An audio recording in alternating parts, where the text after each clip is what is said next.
You're listening to the ADHD Heroes Podcast, a podcast where we speak with the heroes of the ADHD community, namely educators, mental health professionals, and of course, those with ADHD themselves, to gain insights, tools, and most importantly, inspiration towards succeeding and thriving with ADHD. I'm your host, Rabbi Shlomo Radcliffe, a high school Rebbe and an ADHD coach in private practice. Welcome to the show. Hi there.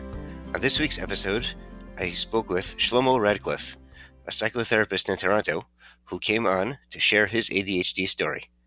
We discussed his diagnosis as an adult, the positive effects this had on his understanding of himself, on his marriage, and on his study habits as he pursued a doctorate, learning not to trust certain instincts, even while highly trusting others, his strategies for success in keeping his home clean, strategies he uses for his studies, combating difficulty in his yeshiiva years by finding outlets and hobbies that felt productive and improved his self-esteem, how his ADHD helps him relate to his clients, a sense of kinship with others who have ADHD, misconceptions people have about inattentive type ADHD, and much more. Before we dive in, I'd like to tell you about another podcast I listen to called the Chinuch Today Podcast. The host of the Chinuch Today podcast is former ADHD Heroes podcast guest, Rabbi Yerachmiel Garfield, Menahel of Yeshiva Torah Semes of Houston, Texas. Rabbi Garfield interviews a wide range of creative thinkers who are already implementing their valuable innovations in the world of education. Recent episodes include a unique anti-bullying program, an outdoor leadership training program, a science curriculum that highlights seeing the hand of God in science, and a lot more. So whether you're a principal looking for new ideas to implement broadly, a classroom educator looking for inspiration, or a caring parent looking for hope through what is coming down the pipeline, the Chinuch Today podcast may be for you. So go check it out on your favorite podcast platform. And now to our regularly scheduled ADHD Heroes podcast episode. Enjoy. Shlomo Radcliffe, welcome to the ADHD Heroes podcast. I'm excited for our conversation today. Me as well. Thank you. Okay, great. Let's start with a little bit about yourself and your background. Yeah, so I'm a psychotherapist in Toronto. I work with children, teens, and adults, and I primarily focus on issues related to anger, anxiety, and ADHD. How did you get into that? So I've been practicing now for about 7 years, and I got into it mostly when I started university. I wasn't fully sure what I wanted to do, but my mom is a psychologist, and I figured that could be a starting point to explore. I also had a bunch of experiences in working with people, primarily kids and teens, in different capacities, such as a counselor at URA and various camps and different organizations. And so I felt that working with people could be something to explore. So I tried it out, ended up loving it, and I've been loving the field ever since. Interesting. So it sounds like being a camp counselor was part of your inspiration to land in the mental health field. Yeah. It's a big jump, obviously. When you look back, when you're a counselor, when you're starting out, obviously you don't realize that, but looking back, do you say, wow, what a big jump that was, or not really? It's just like any start of a career. It felt like a natural transition. I remember having lots of experiences as a counselor, speaking to kids, going through hard times, having in the summer, I'd be the counselor, and the kids would be talking about challenging issues at home, or just challenging issues in the camp experience. And to be able to speak to those kids and teens and to be able to help them felt really, really powerful, and felt really, a fantastic privilege to be able to help people with. And so it did feel like a natural transition. Interesting. It sounds like some of the challenges they were bringing up were not standard camp challenges. Am I getting that right? That's correct. Yes. So you're a little better prepared than the average camp counselor, we'll say. I would say so, for sure. Okay, amazing. So hopping over to your story, you were diagnosed with ADHD as an adult. What precipitated that? You guys tell us the story. Yeah. So I think I always sort of had an inkling that maybe ADHD was relevant. I think the big shift for me was really understanding more what ADHD actually was. So I remember actually even early on as a therapist, because I got diagnosed well into my therapeutic, my journey as a therapist. I would have clients coming to sessions with ADHD, and I wouldn't actually take it seriously as something that was like a really important, really critical thing to target in the therapy process. I'd kind of be like, oh yeah, ADHD. I'm a bit ADHD myself, that kind of thing. So I think I always thought I might have ADHD, but I never fully appreciated what it was. In 2020, a big year of change for everyone, I think, there were two major things that really led to me getting a diagnosis. So the first one was I shifted to doing a job at an agency. So prior to that, I was working in private practice as a therapist, seeing clients. With the start of COVID, a lot of my clients disappeared, especially because I was seeing mostly kids and teens at that point. And so at that point, kids and teens were home; they weren't really doing therapy. And so I ended up working for an agency. And at this agency role, I was still a therapist, but the work shifted a lot. So I was my previously it was 90% of my work was clinical work, maybe 10% was dealing with admin or just various busy work sort of things. But working in an agency, my work shifted to being 90 to 95% administrative paperwork, forms, procedural things, with 5% perhaps being actual clinical work. And I was really, really struggling in that position. So before that, I felt I was a pretty good therapist. I felt I was pretty competent in what I was doing, but I was really struggling with the job. I was turning things in late, and I was struggling to keep up with the team responsibilities. So that was one thing that was going on, and the other thing that was going on, the other thing that happened at the same time was that I happened to come across a training by Dr. Russell Barkley, who's a big ADHD expert, the number one really. And I came across a training by him and said it was like understanding adult ADHD and psychotherapy, something like that. And I thought, hey, you know what? Why don't I just take this training? It sounds like an interesting thing. I'd like to learn more about ADHD. And as I watched as I took the training and I watched him speak and I saw everything he was saying, I just saw my entire life like flash before my eyes. It was like just a description of my entire life, my entire life story, just all the challenges in ADHD. And it wasn't just understanding and seeing my life, he was painting a picture of my life. It was him really discussing the significant, tremendous impact that ADHD has on people's lives, and then tying it to the challenges that I was experiencing, especially right then and there in that job.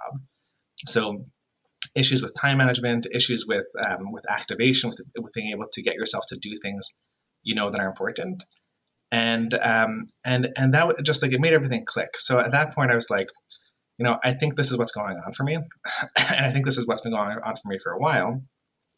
But I never really realized that ADHD could be all of this. Before that, it was like, oh, ADHD, you're a bit distractible, you're a bit funky. But I didn't realize the extent that ADHD could really affect someone. And so that's what really led me to going to get a diagnosis at that point. And indeed, I got the diagnosis quite easily. What was your reaction? It really contextualized a lot of things for me. And there was like a sense of a relief, really, like a sense of relief that like there wasn't really anything wrong with me. Of course, ADHD is an impairment, but there was a way to understand it beyond I'm lazy, I'm just not applying myself properly, I'm not putting in the work. You know that book, right? The Lazy, Stupid, Crazy book? Yeah, that's right. Yeah, we like that one for that reason. What else did it explain for you? What else did the diagnosis explain for you? So it explained a lot of things. Also, one big impact that it had, I think, would be in my relationship as well. So at that point, like my relationship was in a good place, but there were just various habits I had that, such as like I take a cup out of a cupboard, I'd leave it on the table, I'd take another cup out of the cupboard, leave it on the table, and there'd be like a whole series of cups and messes all around.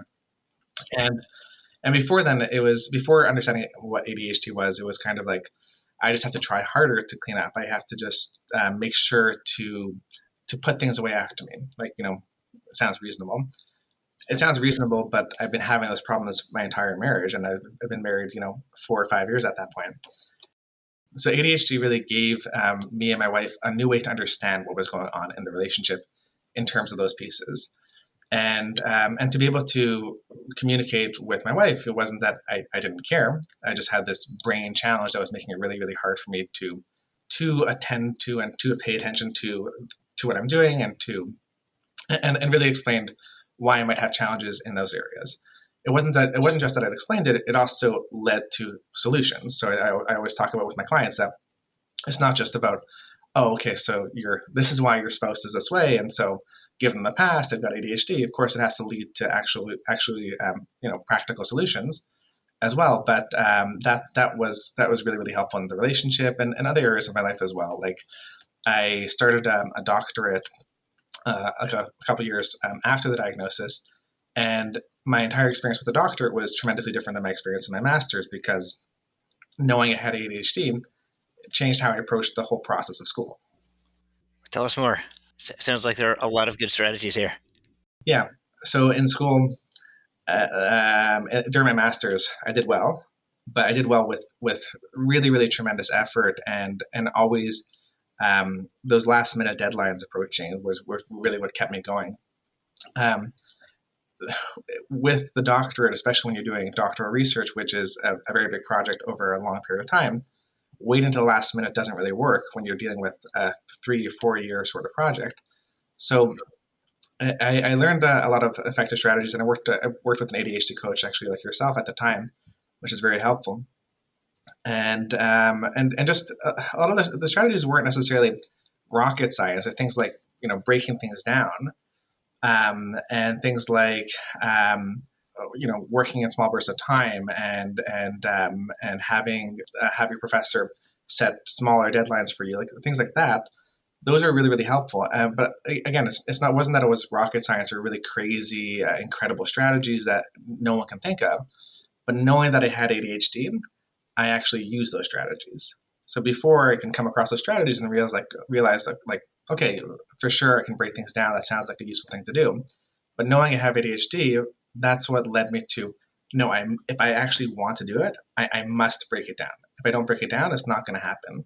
So it was really like this mindset change, mindset shift that really was the major thing. And then the different strategies were already out there, but I'd be more willing to actually try this out to move things forward. Interesting. So, if I'm understanding correctly, it sounds like you had heard of the strategies before, but once you had a diagnosis, you appreciated that they're not just cute things to do; they're necessary. Yeah, that would be a good way to say it. Like moving back to the personal side of things, I struggled for a long time before ADHD with being on time, and like I find it amazing, like the how late I was able to actually be, and like I had this one job where I was like really showing up about an hour and a half late at various points. Given the context of the job, it makes sense why it wasn't I wasn't fired, but I find it amazing that those kind of things happen. And the strategies for getting on for being on time are like one of the core strategies that I talk about with my clients is simply planning, like overestimating how much time you're going to need to get to somewhere. So if you think it's going to take you 15 minutes, assume it's going to take you 40 minutes, that sort of thing. That I'd heard well before my ADHD diagnosis. People had told me that all the time. But before knowing I had ADHD, it'd be like, okay, yeah, sure, I should do that. But then once I understood I had ADHD and that was what was really contributing to all my problems over there, then it was like, I must do this. This is what's going to actually make it work for my brain. And because I have ADHD, I have to do things in this unusual or or a way that feels not natural to me. So I think that's what it is. Like there's things that sometimes there's strategies that I've used in various parts of like my work that have seemed really silly to me, but because I have ADHD, it's what really drove me to actually use them. Like I have a really funny one. I used to, or sometimes I still do, but I used to write these letters for a lawyer for to court mandated clients. I'd do a session with them, and I would have to write a letter for them and then mail it out to the lawyer. This is pre-COVID. I would have had to be a written letter. Now I can do it, over email. It's much easier. And I struggled with that a lot. I would really procrastinate doing that before my ADHD diagnosis. It would take me quite a while till I actually wrote the letter, sent it out to the lawyer because there's a series of steps involved. And then after my ADHD diagnosis, one of the first things I did, I think my ADHD coach suggested this at the time, was I really broke up the task in such it seems like an absurd way. Like I would do like Monday, I would write out the letter. And then Tuesday, I'd print out the letter. And then Wednesday, I'd put the letter in an envelope. And then Thursday, I'd mail it. And it seemed like such a strange way to have to do things. And Right. I struggled with that. Like why don't I just sit down and do it? Like it needs to get done. It's negatively affecting my life that it's not done. Why don't I just do the thing? But knowing I have ADHD, it allowed me to do this in a weird and unusual way because it's what actually worked for my brain. And once I was able to, adopt that mindset shift, I was able to have no problems whatsoever with that task. And yeah, it's a weird way to do it, but it works for me. That's amazing. I often say that one has to understand where their blind spots are, and then you can do things that on the surface you're wondering, like you're saying, why do I have to do it like this? Why can't I just do it like everybody else? And the answer is your instincts aren't good in this area. Your natural instincts aren't good in this area, despite the fact that your instincts are great in so many other areas. So it goes against your grain to not to follow your instincts. But once you can identify a specific challenge that your instincts have, you can say, I trust you everywhere except for right here. And that's a very difficult thing to do, obviously, but it sounds like you really nailed that. Exactly. Yeah. Like that's exactly what it is. Like, I tell my clients and I tell myself, like if your brain says you've got 5 minutes, you can do this in 5 minutes, your brain's a liar. Like my brain has misled me on that so many times. Like even just like yesterday, I was heading out for lunch, and I normally would take me 10 minutes from my office to get where I wanted to go for lunch, and I was meeting someone there as well, and I wanted to make a stop on the way. It was on the way, and I knew like it's right on the way. It's not a long task. I wanted to pick up something. My brain was telling me, nope, like you definitely could do it. Yeah, you've got 3 minutes. There's an extra. You're leaving 3 minutes early. Yeah, you can for sure do it. And times past, I would have trusted my brain, like, yeah, I could probably do it. And then I would have arrived 10 minutes late, apologize to the person, sorry I'm late again, and go through the whole motion. Now I'm like, okay, yeah, uh, thank you so much. I don't think you're right over here, so I'm gonna ignore you. I'll try it when I'm sure I've got time. But pre ADHD diagnosis, I would go for that hook, line, and sinker. Now I can take a step back. Amazing. Was that difficult a difficult shift for you to make? For sure, because I think it's a difficult shift for everyone. Like that thing and that example in particular, because with ADHD, I mean, even without ADHD, but definitely with ADHD, you always feel like you're rushing. You always feel like there's things that have to get done that you're behind on. And so if your brain says like, okay, I just got to do that task and I got 3 minutes, well, I can knock off that task that's on my list and I can then have less things on my list to deal with. So it's very appealing, like that I should be able to just get that task done. And so if I'm looking at my time more realistically, that means I'm actually slowing down and I'm acknowledging I'm not going to get as much done as I'd like to get done. When you've got ADHD and you feel like you're behind on things already, that becomes a really hard ask of yourself. But of course, it's the only way that things actually work. And in the long run, you'll be a lot more successful and efficient in this way. Is there something you were able to tell yourself to help yourself make that shift? Mostly that I have ADHD. Right. Like that's the big one. Okay, that's a good Yeah. one. Yeah. Bringing it back to the cups on the counter. What strategy did you come up with for that? Yeah. So I'll say that there's a good strategy.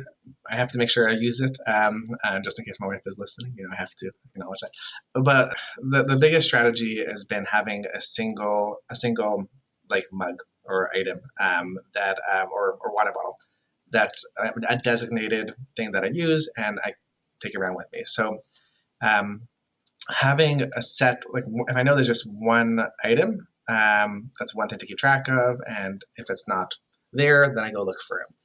So just that one water bottle is what really really helps. If I would have three water bottles, I'd have the same exact issue. Right. Yeah. Interesting. You came up with that with the coach on your own? With the coach and discussion with my wife, yeah, that's been the most effective one for that one. Excellent. Okay, great. Any other tools or strategies you use as an adult before we go back in time a little bit that you want to share? Strategies. I mean, there's lots of like little ones here and there. Like for losing things, I make sure I have like a designated spot for everything, and I know as soon as I put something down in a not designated spot, then I'm going to run into issues. But like the really big thing, I think for myself, and again I tell my clients, is that you with ADHD you do have that you do have control. You do have the ability to manage things and change things, but your window is much smaller. So it's like I have when I'm holding an item in that moment, I have the ability to make sure that I can keep track of that item an hour from now. If I put that item down somewhere else, and then I go out, if I like put the I'm like kind of I put the item on a counter that I don't usually put it on, and then I go to a different room, there's a decent chance I'm going to forget like where I put the item, and then an hour from now when I'm looking for my wallet or my phone or whatever it is, I might not be able to find it. But while it's in my hand at that moment, before I put it down, I can choose to put it somewhere that it's going to be like my designated spot that I'm actually going to remember. Um, so, so like that would be an example of that, or even let's say if someone tells me something, or like let's say my wife asks me to do something, or I think of something that's important to do, I have to immediately make a reminder, or take some sort of action right away related to that. If I don't, if I wait and be like, oh yeah, and like I'll do something in 4 or 5 minutes, there's like a 70% chance that that item is going to be gone forever. I'm not going to remember what it was. So it's not that you can't remember things with ADHD. It's not that you can't control anything with ADHD. It's more that you've got a really small window of awareness, and that window of awareness is when you can actually um, like influence the future in a way. So you've got to take advantage of that brief window, and that can really affect your ability to remember things or to do things. So that's a big thing for me. Interesting. That's an interesting insight. What you were saying, if I'm understanding correctly, is that the impairments of ADHD aren't inabilities; they're impairments.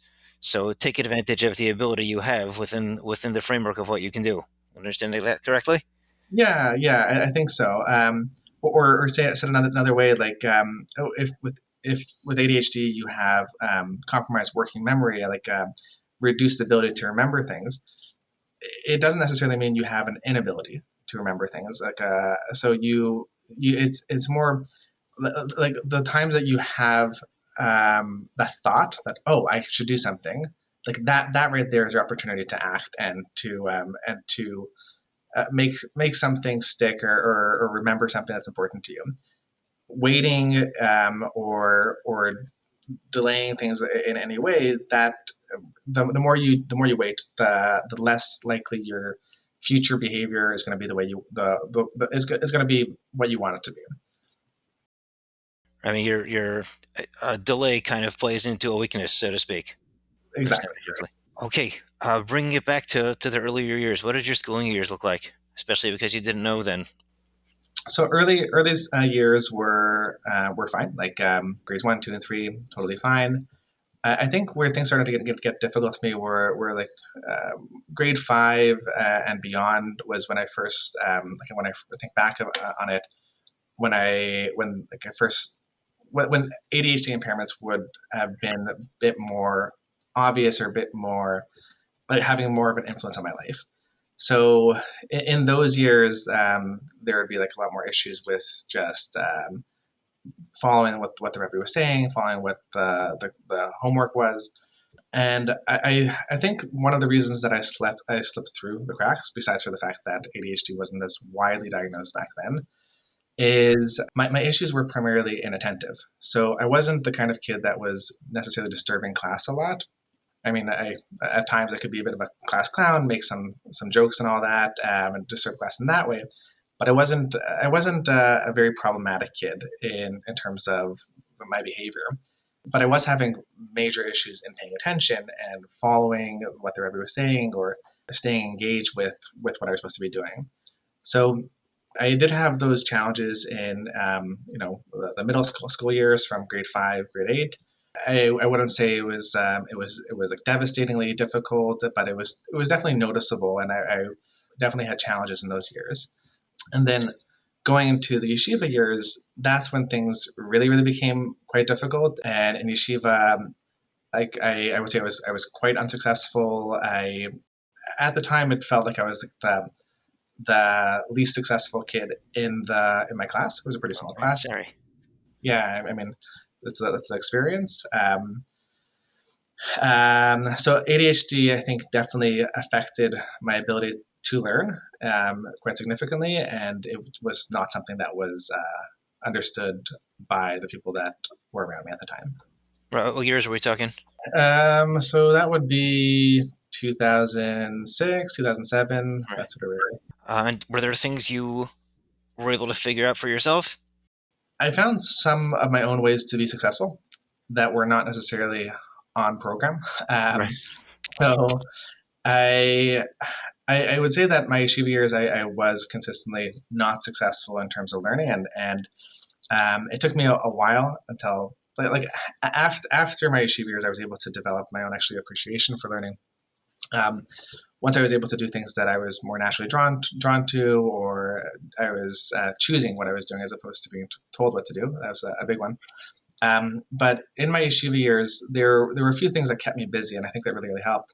One was I sold Danish donuts and all that kind of stuff Oh, in nice. yeshiva. It's It's a tough job, but someone's got to do it, right? a good side business, a good way Yeah. to keep myself busy. I also this usually comes as a surprise to people, but I started breakdancing in yeshiva. Cool. Yeah. So like one of my brothers was playing around with it at the time, and he got me started, and then I really really focused on it, and I got quite good at it. So there was like a time in my yeshiva years that I was like for like almost like an hour or two a day at various points breakdancing. Um, I managed to find the time when I was in yeshiva, so I think that was really helpful, and that became something that I could feel really good about and feel like a sense of competence for, because I was feeling incredibly incompetent when it came to my learning and my just general yeshiva academics. And then I alluded to this before in terms of camp and URA. But towards my later yeshiva years, I became a counselor in URA.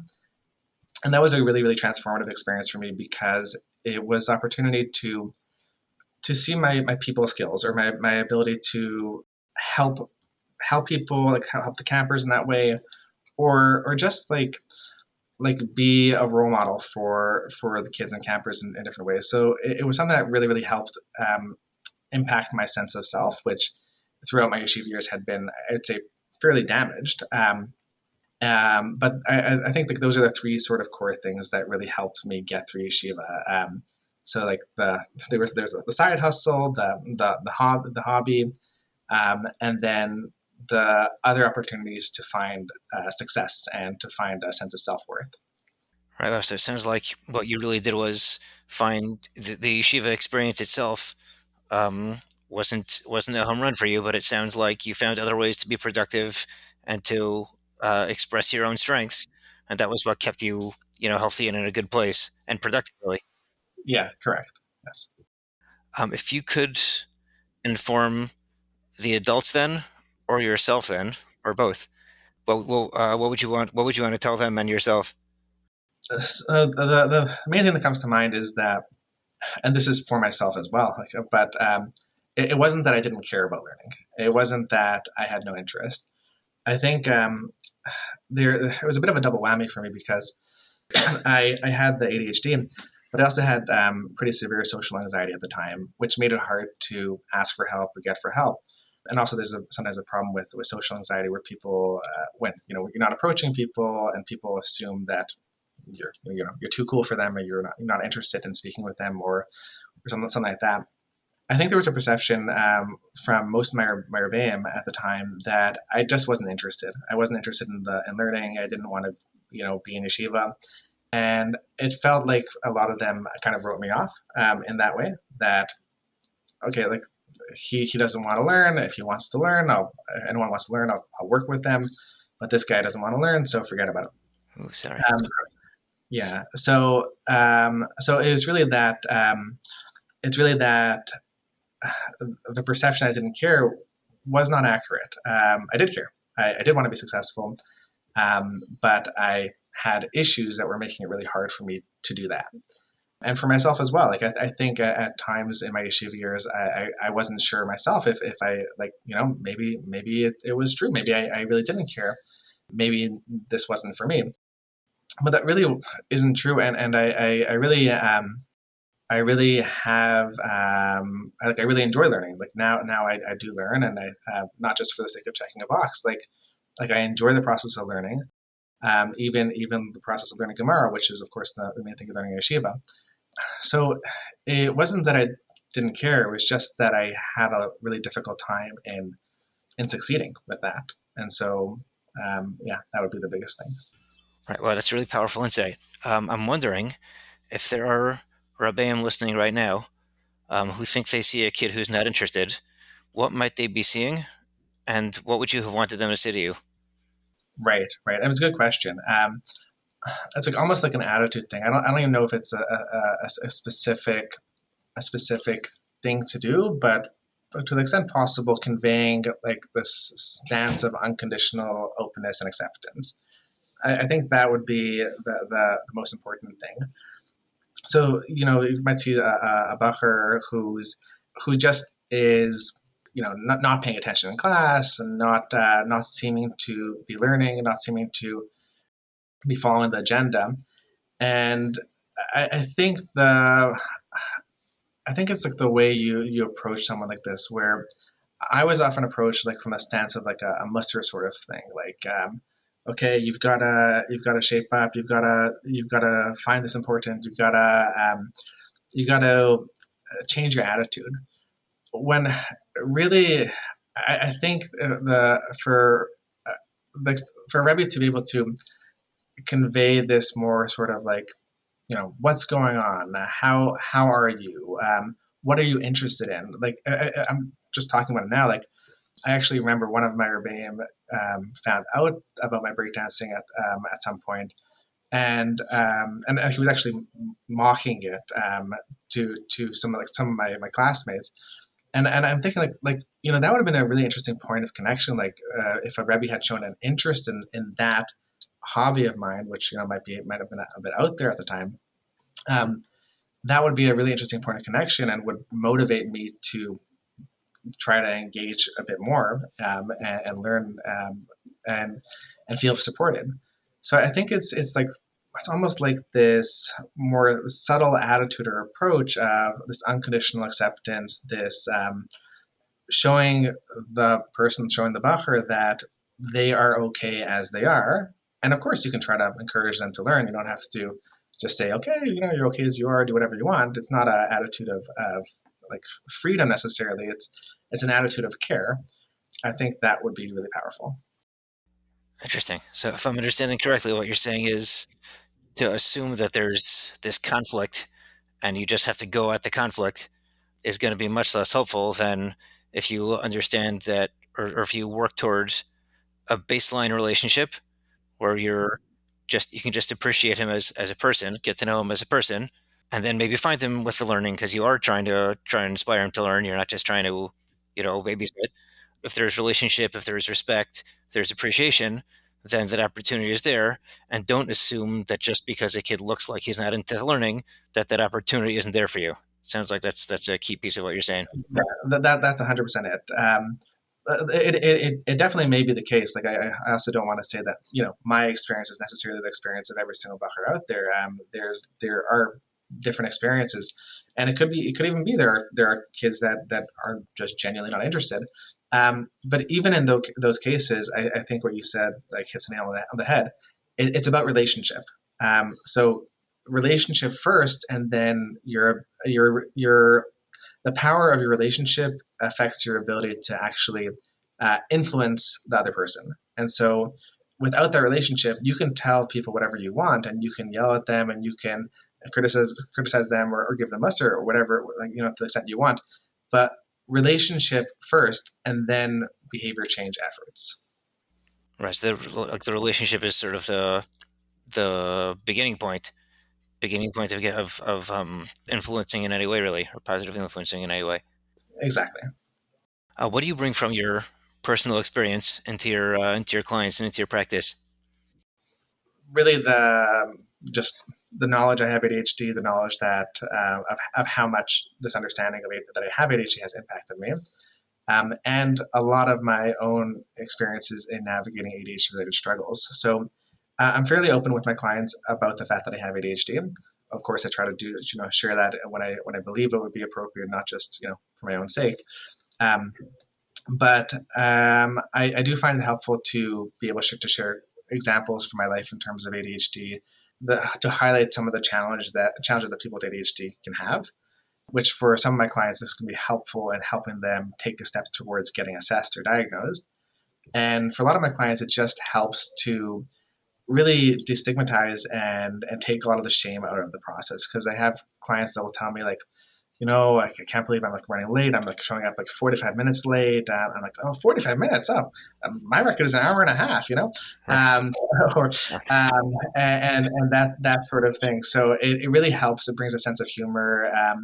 And it helps my clients to see ADHD like as a part of their experience, not necessarily as the whole defining aspect of who they are, and a part of their experience that can have a lot of like really really significant impairments on their life, and like and it's okay. Like this is ADHD. This is normal, and ADHD normal. Right. So if I'm understanding correctly, it helps them normalize it, Yes, correct. and accept it, and not beat themselves up over it. Meaning, this is a reality. It's okay. The therapist I came to that has to deal with this too. And Yes, if they you bet. trust you, they can. They since they trust you, they can accept it of themselves as not being without judgment. Right, right. Yeah. So it's that, and also like I don't necessarily always share that I've got ADHD, because it has to. I mean, it has to come out at an appropriate time. I don't like start off the session. Oh, hi, I'm Shlomo. I heard you have ADHD. I have ADHD too. Oh, I got this. Like that. I don't think that's useful. But so even for those clients that maybe haven't necessarily made my ADHD come out into the open, or shared about my ADHD, it still is helpful for just like understanding how people with ADHD think, and some of the challenges that can come up for them. And so I feel like it helps me intuitively anticipate difficulties someone with ADHD might have. Like, for example, I was saying before about that window of opportunity you have with ADHD. Like, now is your opportunity to act, and it's either now you're doing something, or you're doing something that's going to affect your future now. For a lot of my clients, like I can say, oh, here's this thing you should try to do, and I can say try to do it like after the session, and the odds of them doing it outside of the session, like to give you a more practical example, like sometimes I'll have to have clients like call their doctor to discuss their prescription, or to get an assessment or something like that. And I can tell my clients, okay, like, I think this is a really great thing you should do. I think this is very important. And statistically speaking, will they come back having done that is risky and questionable. But I can be like, knowing that I have ADHD, knowing that the client has ADHD, it really makes it really important. Like, okay, can you just call the person now while you're in the session with me, because this is 100% likely to happen. You leaving the set, I don't know. So it really informs how I approach the whole ADHD process. Really. Interesting. And have you found that it works in the other direction also? Have you learned from them to understand yourself better? Yeah, I think first of all, I think being exposed to such a diversity of ADHD experiences and impairment, of course, it's like a feedback loop. So my experiences reduce their shame. Their experiences also reduce my own internal shame, and difficulties with ADHD. Because the more people with ADHD you're exposed to, the more you recognize that you're part of a tribe, as opposed to like your own person with these unique challenges. Of course, it's affected by your own unique experiences, but ADHD is ADHD. So I think that's been helpful. And sometimes the clients just like a lot of clients with ADHD can be really creative, and so sometimes they just come up with these like really like creative strategies or metaphors that I find either just like helpful for how I think about ADHD for myself, or even sometimes I might like use those kind of ideas with my other clients with ADHD because it's just like wow, like perfect. Interesting. Yeah, the creativity is big. The Yeah, creativity, if someone's coming up with something that you never came up with, especially when it's in your profession, right. it's almost exhilarating sometimes. Like, where did that come from? Whoa, that's amazing. Right, it's like a new chiddush has been brought into the world, So Right, right. Exactly. So if I'm understanding it correctly, you're saying you see a tribe. So you're all ADHD heroes. yes, exactly. What is a common misconception about ADHD that you'd like to set the record straight on? Yeah. So I did allude to this before as well, but that the big one is that ADHD is really all about hyperactivity. So as you know, there are three subtypes of ADHD. There's ADHD primarily hyperactive, ADHD primarily inattentive, ADHD combined. Um, but I find that a lot of people they're familiar with like hyperactive ADHD, and they think of people with ADHD as jumping off the wall or being super energetic and super or like just I guess hyperactive. But there's a whole subtype of primarily inattentive ADHD, and I think for myself, sometimes I've encountered people, sometimes just people I'm speaking to, or I've even encountered with other therapists I've spoken to, that I might share that I have ADHD, and people will be like, you have ADHD. You're kind of quiet. You're kind of like more like calm, mellow, and like people are just surprised about that.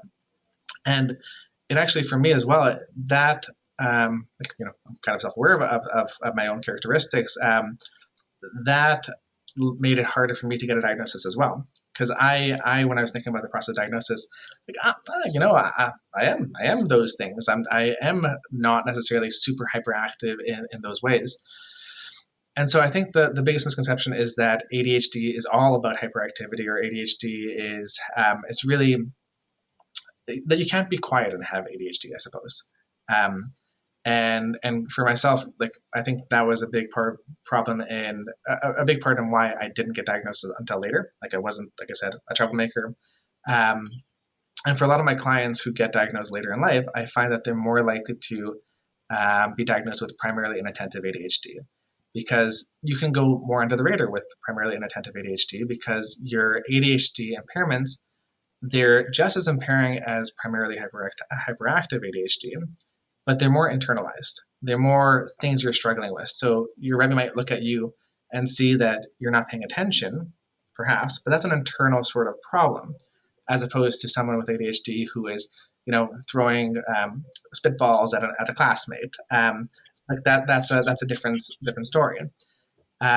So really, for people to be able to recognize that ADHD can look very differently for different people, and primarily inattentive ADHD is as much ADHD as primarily hyperactive ADHD, I think would be very important. Incredible. So if I'm understanding correctly, it sounds like the biggest issue with this is that people overlook the possibility of a diagnosis, and then they're walking around with shame and frustration of somebody who thinks they don't have it. And if they would know this, then they would be able to understand themselves, not blame themselves, and they're less likely to get that diagnosis if they don't factor in how prevalent inattentive ADHD is. Am I understanding correctly? Correct, correct. Like if you think about like ADHD as you were having problems managing emotions, or you're having or you're just like engaging in risk-taking behavior, that's very different than you sitting in front of a desk and not being able to start on your work. But both things are ADHD. And so there's a need to understand just the spectrum of ADHD symptoms, which can include primarily inattentive, but just without the hyperactivity showing up at all. Okay, yeah, that's Very valuable insight. Do you ever hear people say ADHD is quote unquote not real? Um, if and when you do, what do you say and what do you want to say? Yes, I do. I do see that. I do hear that a fair bit. I actually wrote a whole article about that because it was such a I was finding it a very prevalent experience in my practice. I wanted to be able to just share some things with people more easily. um, yeah, I think back as like one really clear example of that. I remember speaking to a potential client, and I was speaking to their father. So I was going to see like a kid, and I was speaking to the father, and the father, I hear the issues that are going on with the kid, and I think I asked the father, "Oh, have you ever taken him to get an ADHD assessment?" And the father tells me, he's like, I hear this big sigh, like, I'm like, I knew something's coming, Uh-oh. and he's like, Shlomo, when I was a kid, we didn't have ADHD. We didn't call it ADHD. We called it lazy, and that's what it is. I'm like, okay, yeah, there's an ideal client right there. Um, and so I definitely encountered it. Like that's just like a very clear example of it. So of course, it's very frustrating, but it's I try as much as possible to adopt like an educational perspective on this. For myself, my own knowledge of ADHD is relatively new. Over the past like 5 years, but prior to that, I think I also, as a person with ADHD, even devalued or didn't really appreciate the challenges that ADHD brings to the table, or the extent to which ADHD is, quote unquote, a real disorder. I also have a lot of clients that have ADHD, very clearly have ADHD, and they're convinced that ADHD doesn't exist. So I don't find it helpful to argue with people, and sometimes I find that such positions are almost like political in a way. It's like someone's got a set belief of like ADHD is real, and or not. Like it's a you decide your belief, and then you find the facts to match your belief after the fact, like confirmation bias. So I don't try to argue with people. I try to look at this like with people functionally in terms of here's what goes along with ADHD. Here's why this might be a helpful way to conceptualize your problems. Let's maybe look at that way. I also find it helpful, like people are often like very wary about applying like a label like ADHD to people. Like, oh, like I don't want to call my kid ADHD. Like that's like a very big problem. But I have no problem calling my kid lazy and irresponsible and immature. I'm like, wait, what was that? What's going on there? Um, so I find it helpful to kind of gently highlight that and look at it functionally. So okay, so you say ADHD exists, it doesn't exist. I say it does exist. Whatever. We can go back and forth for years on this one. Functionally, what would be the value of calling what's going on here ADHD? Well, it might lead us to try some new treatment options. Maybe we can look at things like medication. Maybe we could look at things like behavioral strategies. And what would be the, functionally, what if we don't call it ADHD? What if we just say ADHD doesn't exist? Well, there's no change. So, okay, I look at it as like, how can this be useful to inform behavior change? And if it's useful in that sense, let's just call it ADHD, or maybe just treat it like ADHD. I'm not diagnosing people with ADHD. I can't do that, but I find it helpful to just try not to engage in an argument and look at it like, is this useful? Like, let's just like we don't just say is it true or not, but is it useful? And go from there. That's a great formulation. If I'm understanding correctly, it sounds like you're saying maybe there isn't, but let's pretend there is. And if we pretend there is, how's that going to work for you? Exactly. Yeah. That's great. And people are receptive. Many people are. Some people will kind of be like, like okay, if, like it's logically sound. We can try it out. So it does for many people. It is an effective way to approach it. For everyone, I mean, some people are like just dead set on that they don't have ADHD. Right. But even in that case, like as a therapist, I can still work with them and I can weave in my ADHD strategies. I just don't have to call it, I don't have to brand it ADHD strategies. I'll be like, okay, so you're talking about you want to get better at being on time. Okay, how can we talk about that? I don't have to say the word ADHD. We can still work. Right. So you can still work. You can work around it. Exactly. Okay. Fantastic. What is a message of hope you'd like to leave our listeners with? So ADHD is a chronic condition, and I mean, for adults especially, so for for kids and teens, it's questions of whether you outgrow ADHD or not. But it's generally considered a chronic condition, and so if it's a chronic condition, you're going to have symptoms across a lifetime, really, which is, of course, that can be challenging, can be difficult, but the symptoms that go along with ADHD do not have to be chronic. So there are lots of really effective approaches for ADHD that are available. Actually, I remember from the training I mentioned that I took with Dr. Russell Barkley. One of the really crazy things that he had mentioned was that when you look at psychiatry, like you look at different disorders that are out there, ADHD has some of the most effective treatments for the disorder out there. The problem is that people don't get those treatments and people don't access those treatments. People are not aware of those treatments. So there are lots of really effective things that can be done for ADHD.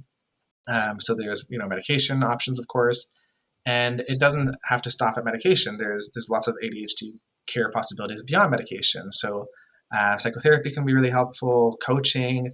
I find one of the most essential interventions is just learning more about ADHD. The more you understand your brain, the more you can work with the challenges it brings up. So the message is really this, that it might be a chronic condition, but the challenges do not have to be chronic. And there are many effective treatment options out there. So I encourage people to, as much as possible, take advantage of those options. Fantastic. Anything else you want to share today? I think we covered the essentials. Yeah. Okay, sounds great. And how can people get in touch with you? So people can contact me by email. So it's shlomo@angerandanxiety.com. There's no ADHD in there yet, but or they can visit my website as well, which is also angerandanxiety.com. Okay, great. Well, we'll put those in the show notes, and maybe that article you mentioned also. Yes, yeah, for sure. Okay, awesome. Shlomo Radcliffe, thank you so much for joining us today. This was fantastic. Thank you so much for having me. Thank you again for listening to this episode of the ADHD Heroes podcast. For questions about the podcast, you can email us at adhdheroespodcast@gmail.com. Also, for sponsorships or to share your story, your ADHD story, you can also email us at the same place, adhdheroespodcast@gmail.com. To be in touch with me about ADHD coaching, writing, or speaking engagements, you can email me at rsreichadhdcoach@gmail.com. Be sure to check out my website, rsreich.com, adhdcoach.com. You can follow me on LinkedIn, or you can check out my blog on nefesh.org. Check out my blog there under my name. Important disclaimer: podcasts are great, but they do not take the place of mental health help or medical help. So if you need help with mental health or need a doctor, be sure to be in contact with some of them. Please, if you like this show, please rate, review, and share with a friend. That's how these things get out there. Thank you again for listening, and thank you to our producers at Pretty Easy Podcasts.